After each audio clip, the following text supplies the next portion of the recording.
sinubukan na po namin ayusin sa barangay level yung hindi pagkakaunawa ng magkakapatid sa hatian sa lupa. Pero hindi pa rin po pumayag yung kuya ni Mia eh. Kaya nag-decide na po siya na mag-file ng cancellation of title with judicial partition case sa korte.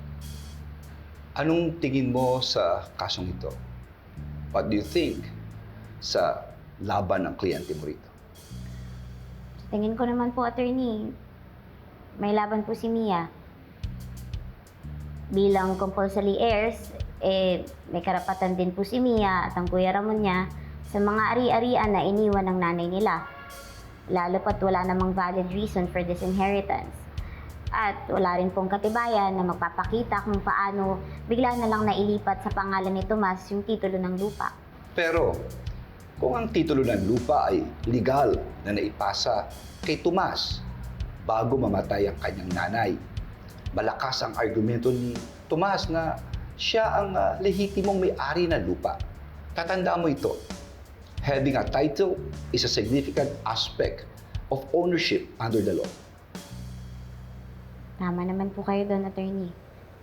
Pero kung may mahanap po kami na ebidensya o testimonya na magpapakita na ang intensyon ng nanay nila ay ang hatiin ng lupa sa kanilang lahat na magkakapatid, maaari pong panigan ng korte si Mia. Makakatulong din po kung may makakalap kaming katibayan na magpapakita na hindi intensyon ng nanay nila na i-disinherit si Mia at ang isa pa niyang kapatid. Great job! You've done your homework, Attorney Lilet. Alam mo, napakaswerte ni Mia. Hindi ka lamang masipag at magaling na abogado. You're indeed very passionate and dedicated as well. Kaya nga, alam mo, napakaswerte ng Pao. You're an asset to the office.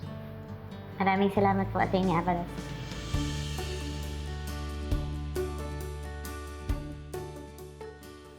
Maraming salamat, attorney, at pumayag kang i-represent ako. Alam ko mas kilala ka bilang magaling na criminal lawyer. Pero may nakapagsabi sa akin na nag-umpisa ka bilang isang civil lawyer. At marami ka na rin na-handle na land dispute cases before.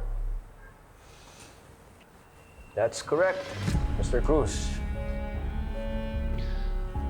But if you don't mind me asking, attorney,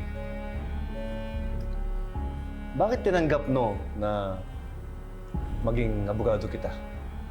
Well, nung sinabi mo sa akin kung sino ang magiging abogado ng kapatid mo, there was no longer any question in my mind na dapat kong tanggapin ang kasong ito.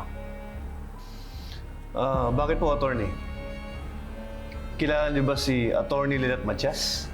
Oh, I know her very well. Minsan na kami nag-face off sa korte. And I've been dying for a rematch.